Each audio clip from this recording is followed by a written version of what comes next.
بسم اللہ الرحمن الرحیم۔ السلام علیکم۔ یہ کاشانِ بصیرت کا آڈیو بک سیکشن ہے۔ ہم جو کتاب پڑھ رہے ہیں اس کتاب کا نام ہے عباد الرحمن فی کل دہر و زمان۔ اس کتاب کے مؤلف ہیں یوسف عباس نانجی صاحب۔ اب ہم اس کتاب کا پارٹ 5 پڑھیں گے۔ عباد الرحمن کے تذکرے۔ نمبر 1، جناب محترمہ و مکرمہ حکیمہ خاتون۔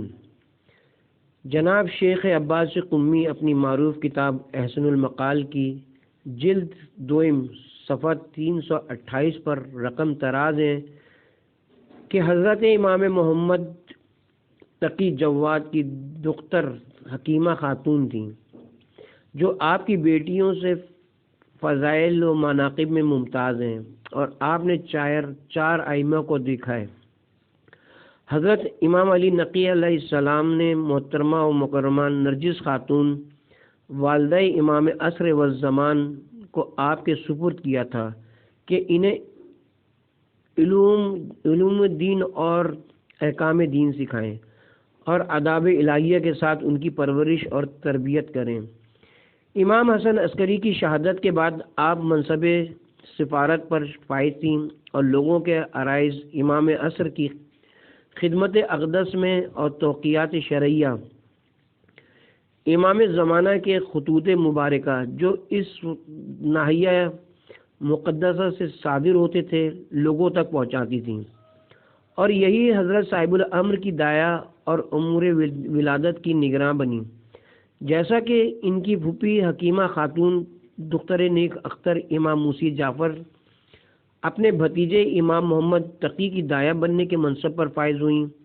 آپ ہی وہ پہلی فرد ہیں کہ جس نے امام عصر والزمان کو بوسہ دیا، آپ کو گود میں لیا اور آپ کے والد محترم امام حسن عسکری کی خدمت میں لے کر گئیں اور دوبارہ نرجس خاتون کی خدمت میں واپس آئیں۔ خلاصہ یہ کہ یہ معظمہ سادات علیویہ اور بنات ہاشمیہ میں سے فضائل و مناقب، عبادت و تقوی اور علم و عمل کے لحاظ سے ممتاز اور وقوف اسرار امامت سے سرفراز تھیں۔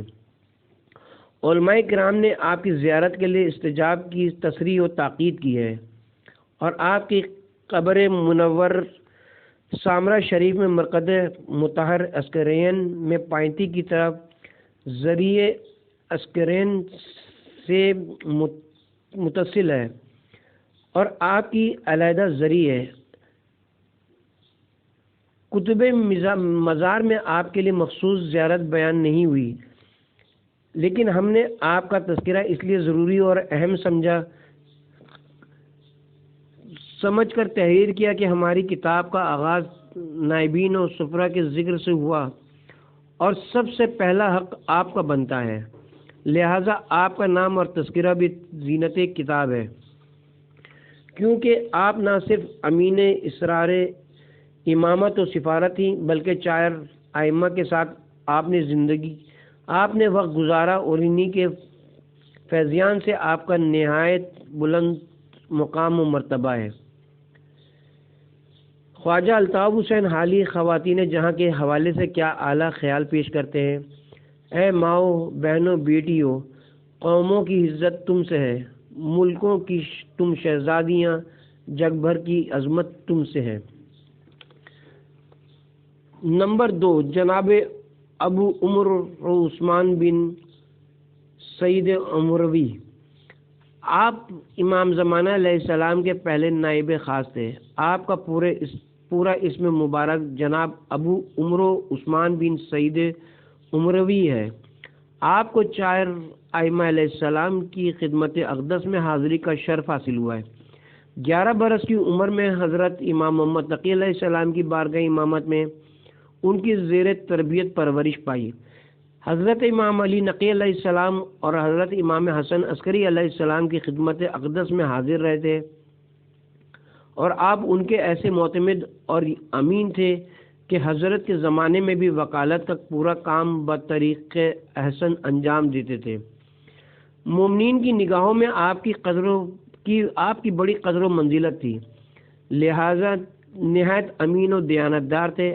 آپ کو امام حسن العسکری علیہ السلام نے امام زمانہ اجل اللہ فرجہم کی ولادت کے فوراً بعد نیابت خاصہ کے لیے نامزد کر دیا تھا، اور آپ کے تمام کام مصلحت خداوندی سے انجام پائے۔ الغرض نیابت کا فریضہ مکمل ذمہ داری سے انجام دیا۔ سن 295 ہجری میں وفات پائی اور بغداد میں تدفین ہوئی۔ آپ کو روغن فروش بھی کہا جاتا ہے۔ واضح ہو کہ قازمین کے مقدس شہر میں قیام کے دنوں میں زائرین کا نمایاں کام امام عصر علیہ السلام کے چاروں نائبین کی زیارت کے لیے بغداد جانا ہے۔ اس سلسلے میں ہر زائر کا فرض ہے کہ طویل مسافت طے کرے، سفر کی سختیاں برداشت کرے اور زیارت سے مشرف ہو۔ اس کی وجہ یہ کہ ائمہ علیہ السلام کے اصحاب خاص کے درمیان ان کی بزرگی، عظمت اور قدر و منزلت کے مرتبے تک کوئی نہیں پہنچتا۔ تقریباً 70 برس امام عصر علیہ السلام اور ان کی رعیت کے درمیان منصب سفارت و وکالت و نیابت پر فائز رہے، اور یہ کہا جا سکتا ہے کہ جس طرح سے یہ نائبین اپنی زندگی میں حضرت امام صاحب العصر علیہ السلام اور شیعوں کے درمیان وسیلہ و واسطہ تھے، اسی طرح اب بھی وہ اس منصب پر فائز ہیں۔ آپ کی رحلت کے فوری بعد ایک تعزیت نامہ سامنے آیا جس میں کئی فصلیں تھیں۔ ایک فصل میں تحریر تھا۔ واضح ہو کہ یہ تعزیت نامہ محمد بن عثمان یعنی آپ کے فرزند کے لیے تھا۔ تعزیت نامے کا ترجمہ ملاحظہ ہوا: ہم بالیقین خدا کے لیے ہیں اور اسی کی طرف پلٹ کر جائیں گے۔ ہم اس کے امر کو مانتے ہیں اور اس کے فعل پر راضی ہیں۔ تیرے والد نے نیکی سے زندگی گزاری اور پسندیدہ اور محبوب ہو کر اس نے وفات پائی۔ اللہ تعالیٰ اس پر اپنی رحمت نازل فرمائے اور اسے اپنے دوستوں کے ساتھ ملحق کرے۔ وہ ہمیشہ ان باتوں کو جو اسے اپنے خدا اور مولا کے قریب کرتی تھی تلاش کرتا تھا اور انہی کے لیے کوشش کرتا تھا۔ پروردگار اس کے چہرے کو شاداب کرے اور اس کی لغزشوں کو معاف فرمائے، آمین۔ اسی توقیع کی دوسری فصل میں یہ چند جملے لکھے تھے، ملاحظہ فرمائے: یعنی پروردگار تیری جزا میں اضافہ فرمائے اور اس مصیبت میں تجھے خیر عطا فرمائے۔ تو مصیبت زدہ ہے اور ہم بھی مصیبت زدہ ہیں۔ تیرے والد کی مصیبت نے تجھے اور مجھے دونوں کو مصیبت سے دوچار کر دیا ہے۔ اللہ تعالیٰ اسے اس مکان میں جہاں وہ گیا ہے خوش و خرم رکھے۔ مرحوم کی سب سے بڑی سعادت مندی تو یہ تھی کہ خدا نے اسے تجھ جیسا فرزند عطا کیا تاکہ اپنے باپ کی رحلت کے بعد اس کے منصب پر فائز ہو اور اس کے لیے خداوند تعالیٰ سے رحمت و مغفرت کا طالب ہو۔ میں یہ کہتا ہوں کہ خداوند تعالیٰ کی حمد کرنی چاہیے کہ تیرے وجود کی وجہ سے اور ان چیزوں کی وجہ سے جو خدا نے تجھ میں اور تیرے قرب میں فراہم کی ہیں، شیعوں کے دل مسرور رہیں۔ پروردگار تیری مدد فرمائے اور تجھے قوت و طاقت عطا فرمائے، تیری توفیقات میں اضافہ فرمائے اور تیرے امور کا نگہباں اور محافظ ہو، آمین۔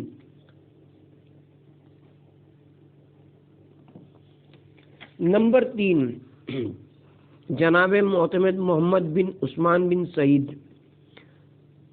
آپ محمد بن عثمان نائب دوئم امام زمانہ علیہ السلام پہلے نائب عثمان بن سعید کے فرزند تھے، اور آپ امام زمانہ علیہ السلام کی ولادت پرنور کے وقت حاضر تھے۔ یہ ایک بہت بڑی فضیلت اور احترام تھا۔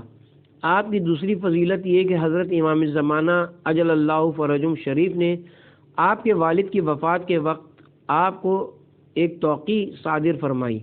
یہ روایت جناب کلینی اور شیخ صدوق سے منسوب ہے کہ امام عصر اجل اللہ فرجہم کے ناحیہ مقدس سے محمد بن عثمان کے لیے ایک توقیع صادر ہوئی۔ اس میں تحریر تھا: انا للہ و انا الیہ راجعون۔ آپ کی تیسری فضیلت یہ کہ اس توقیع میں امام زمانہ اجل اللہ فرجہم شریف لکھتے ہیں: تمہارے والد کی ایک نیک بختی یہ بھی کہ وہ اپنی جگہ تم جیسے بیٹے کو اپنا قائم مقام چھوڑ گئے۔ آپ سے بہت سی کرامتیں ظاہر ہوئیں جو کہ جناب امام زمانہ اجل اللہ فرج شریف کے اذن سے ہیں۔ عالی مرتبت شیعہ محدث شیخ عباس قمی علیہ الرحمہ کتاب سفینہ بہار کی جلد صفحہ نمبر 228 229 پر جناب محمد بن عثمان کی دعوت کے ضمن میں رقم دراز ہیں کہ محمد بن عثمان حضرت امام مہدی آخر الزمان سے رابطے کے لیے وسیلہ تھے۔ وہ برسہ برس تک زیارت نہیہ مقدسہ کے ضمن میں وکیل رہے۔ یہ عظیم شخصیت ایک چھوٹے سے گھر میں بغیر کسی خدمتگار کے یاد الہی کے ساتھ شب و روز گزار رہی تھی۔ حضرت امام حسن عسکری علیہ السلام نے بھی آپ کی گرہ قدر خدمات کے باعث آپ کی توثیق فرمائی تھی۔ آپ کے بارے میں ایک توقیع صادر ہوئی جس میں تحریر تھا کہ محمد بن عثمان امروی خداوند تعالیٰ باپ اور بیٹے دونوں سے خوش ہو، میرا معتمد ہے، اس کا مکتوب میرا مکتوب ہے۔ اس زمانے کے تمام شیعہ بھی آپ کی عدالت و امامت کے قائل تھے۔ شیخ صدوق کی روایت کے مطابق محمد بن عثمان کہتے ہیں کہ میں نے جو آخری مرتبہ امام علیہ السلام کا دیدار کیا، آپ اس وقت اپنے ہاتھوں سے خانہ کعبہ کی دیوار کو پکڑے ہوئے یہ فرما رہے تھے، پروردگار جو وعدہ تو نے فرمایا تھا اس کو پورا کر اور اپنے دشمنوں سے میرے ذریعے انتقام لے۔ شیخ صدوق کی روایت کے مطابق آپ نے اپنی قبر کھود رکھی تھی اور آپ کو پہلے ہی سے موت کی تیاری کا حکم ہو گیا تھا، اور آپ قبر میں روزانہ داخل ہو کر نماز اور قرآن کریم وغیرہ پڑھتے تھے۔ اس واقعے کے 2 ماہ بعد آپ انتقال کر گئے۔ سن 304 ہجری یا 305 ہجری میں آپ کی رحلت واقع ہوئی۔ آپ کا مزار بغداد میں دروازہ کوفہ کے پاس مرجع خلائق ہے، جہاں آپ کا گھر واقع تھا۔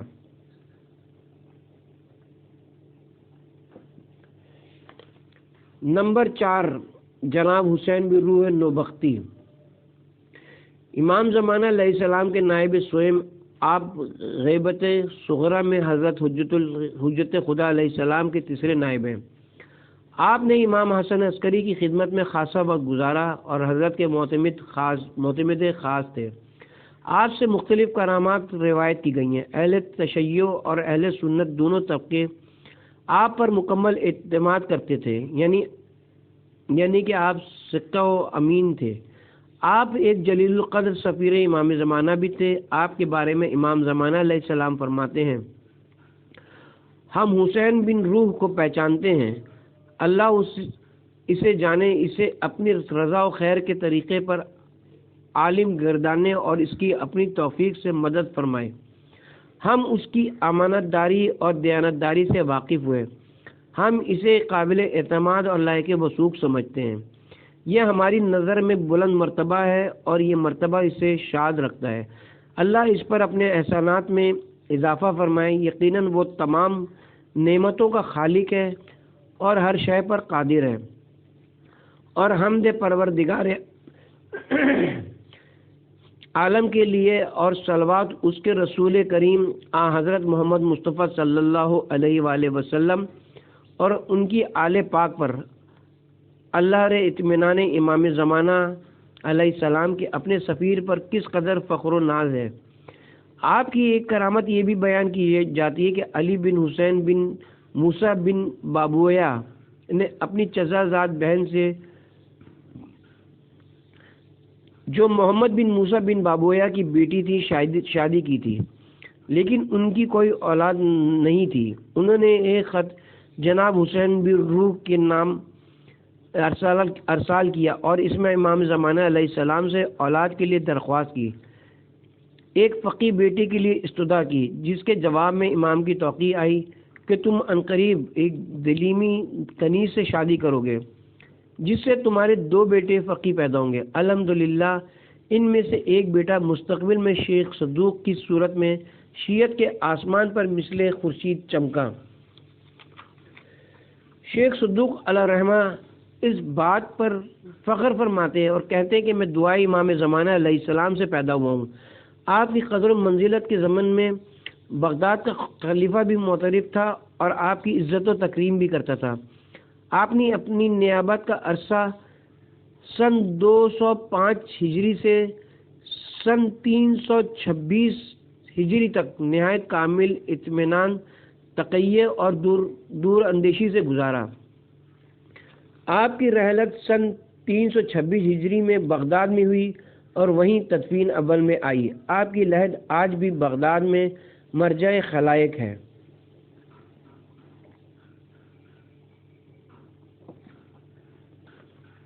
نمبر 5، جناب علی بن محمد ثمری۔ آپ امام زمانہ علیہ السلام کے چوتھے نائب اور آخری سفیر تھے۔ جناب حسین بن روح کی رحلت کے بعد آپ اس عہدہ جلیلیہ پر فائز تھے جس کی تمنا ہی کی جا سکتی ہے۔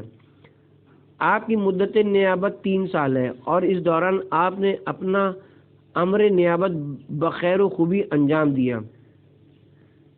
آپ نے شیخ صدوق علیہ الرحمہ کے والد علی بن بابویہ قمی کی رحلت کی خبر قبل از وقت دے دی تھی۔ آپ نے سن 328 ہجری میں وفات پائی۔ آپ کا مدفن بغداد میں مرجع خلائق ہے۔ آپ کی رحلت کے سال کو ستاروں کے ٹوٹنے کا سال کہا جاتا ہے کیونکہ اسی سال جناب محمد بن اسحاق یعقوبی کلینی نے بھی وفات پائی، جو کہ الکافی اور دیگر مشہور و معروف کتب کے مصنف ہیں۔ آپ کی رحلت سے پہلے امام زمانہ علیہ السلام نے آپ کو خبر کر دی تھی۔ ترجمہ متن توقع مبارک حسب ذیل ہے۔ بسم اللہ الرحمن الرحیم۔ اے علی بن محمد ثمری، خدا تمہاری مصیبت میں تمہارے برادران دینی کے اجر کو عظیم کرے، اس لیے کہ آج سے ٹھیک 6 روز بعد تم انتقال کر جاؤ گے۔ بس اپنے کام کو سمیٹو اور اب غیبت کبریٰ واقع ہوگی اور تم اپنے بعد کوئی جانشین مقرر نہیں کرنا، اور اب میں ظہور کروں گا اذن خداوندی کے ساتھ ایک طویل غیبت کے بعد، جس وقت دل سخت ہو جائیں گے اور زمین ظلم و ستم سے بھر جائے گی، اور اس کے بعد شیعوں کی ایک جماعت دیدار کا دعویٰ کرے گی، اور جو خروج سفیانی اور صدائے آسمانی سے قبل دعویٰ کرے گا دیدار کا، وہ جھوٹا ہوگا اور افطرا پردازی کرے گا۔ لا حول ولا قوت الا باللہ العلی العظیم۔ نمبر 6، جناب سقط الاسلام محمد بن یعقوب کلینی۔ آپ زمانے غیبت میں سن 250 ہجری میں پیدا ہوئے اور جائے ولادت کا نام کلین تھا، جو کہ ایران کا ایک گاؤں تھا۔ آپ کا مکمل اسم گرامی محمد بن یعقوب ابن اسحاق تھا۔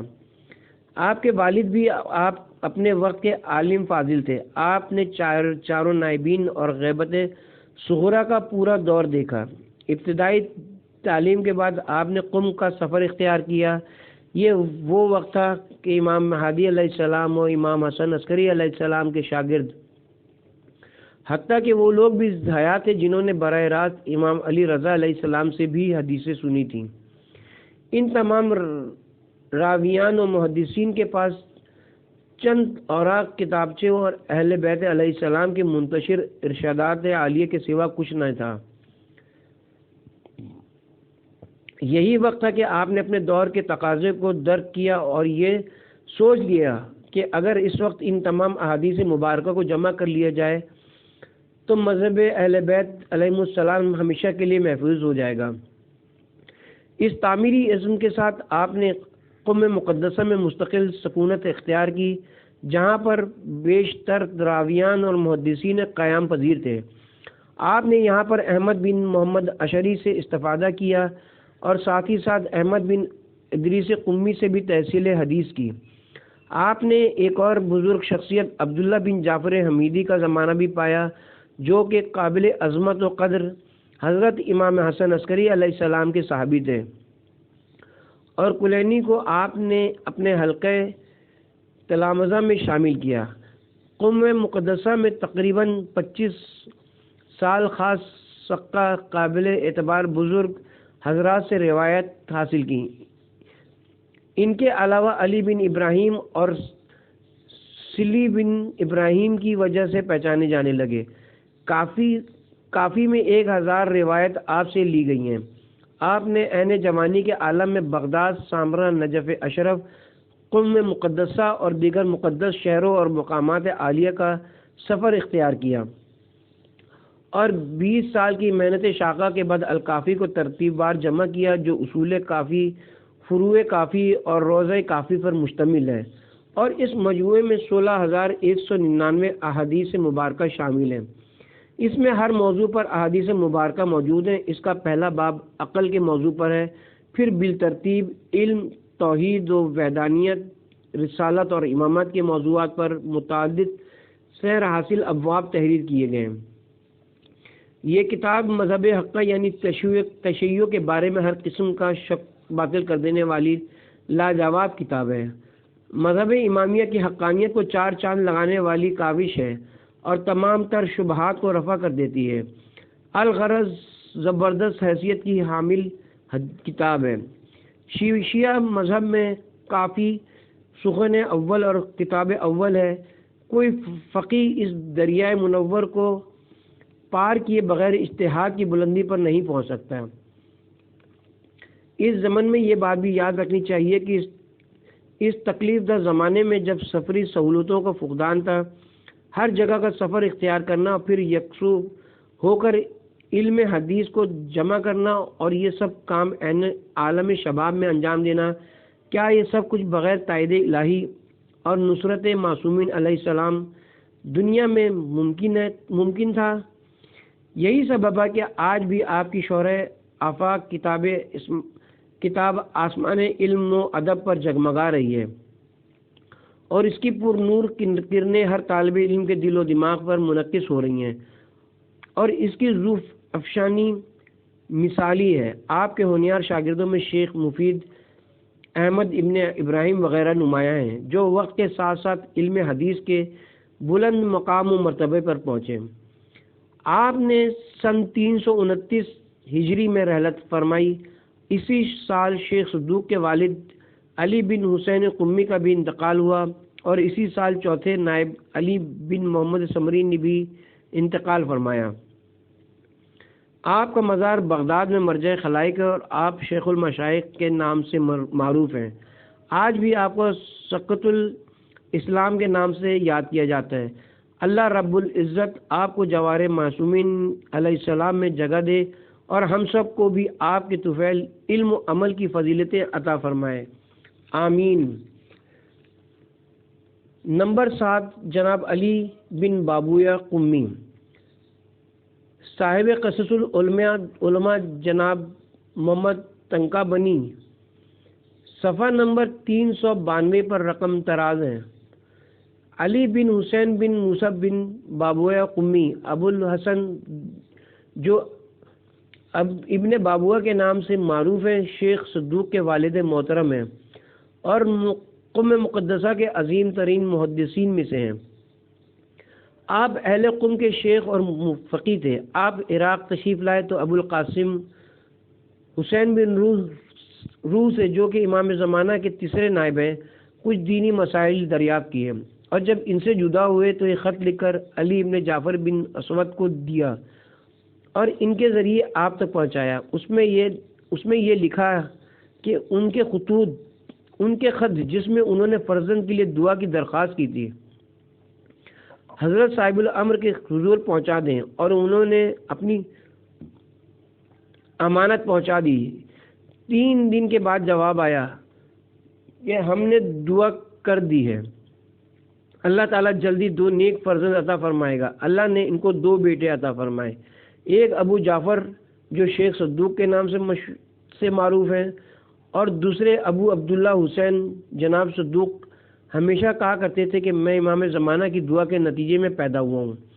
آپ کے پاس حضرت امام حسن عسکری کے فرامین بھی پہنچتے رہتے تھے، اور وہ ان میں آپ کو میرے شیخ اور میرے معتمد کے الفاظ سے توصیفی انداز میں مخاطب فرماتے تھے۔ بعض صاحبان کا کہنا ہے کہ آپ نے دعا کی درخواست حضرت امام حسن عسکری علیہ السلام سے کی تھی، یہ بھی عین ممکن ہے۔ حضرت علی بن محمد بن سمری جو کہ آخری نائب امام زمانہ ہیں، ایک دن بغداد میں تشریف فرماتے اور کچھ شیعہ حضرات ان کے گرد بیٹھے تھے۔ اچانک ان کی زبان مبارک پر کلمہ جاری ہوا، اللہ علی بن حسین بن بابویہ پر رحمت نازل کرے۔ حاضرین میں سے کسی نے کہا کہ وہ تو ابھی حیات ہیں۔ علی بن محمد نے ارشاد فرمایا کہ انہوں نے آج ہی انتقال فرمایا ہے۔ اہل مجلس نے یہ بات نوٹ کر لی۔ کچھ مدت بعد قافلے قم مقدسہ سے بغداد آئے اور قافلے والوں نے بتایا کہ ابن بابویہ نے اسی دن وفات پائی تھی، اور وہ سال زمین پر ستارے گرنے کا سال کہا جاتا ہے، کیونکہ علماء زمین پر ستاروں کی مانند ہیں۔ اسی سال یعنی سن 328 ہجری 329 ہجری میں علی بن محمد سمری کی بھی رحلت واقع ہوئی۔ آپ کی تدفین قم مقدسہ میں عمل میں آئی۔ آپ کی قبر منور پر گنبد اور عالی شان مقبرہ بھی بنا ہوا ہے۔ اسی سال سے غیبت کبریٰ کا بھی آغاز ہوا ہے۔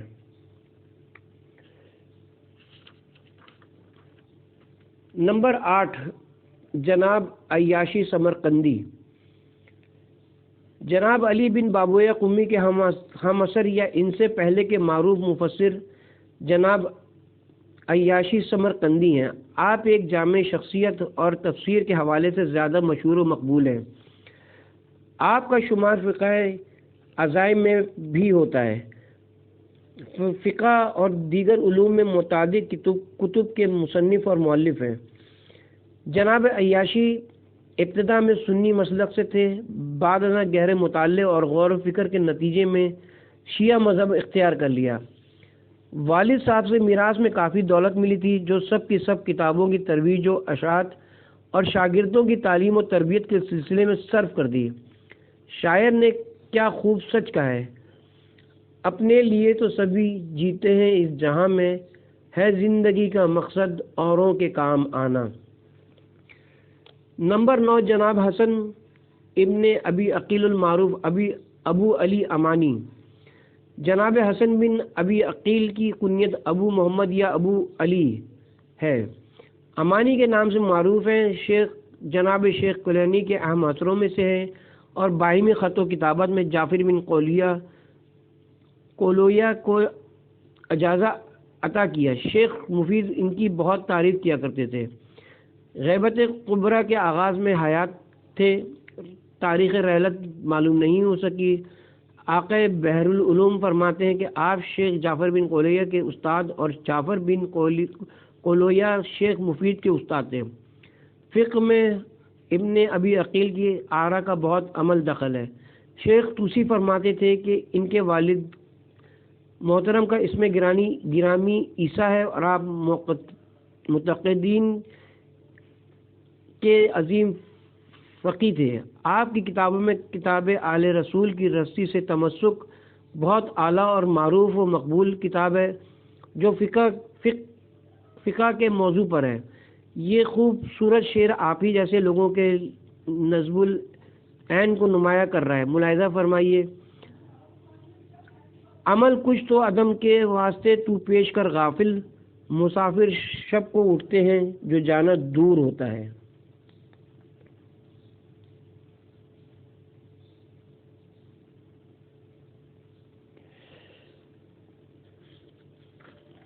نمبر 10، جناب جعفر بن محمد بن موسیٰ بن قولویا۔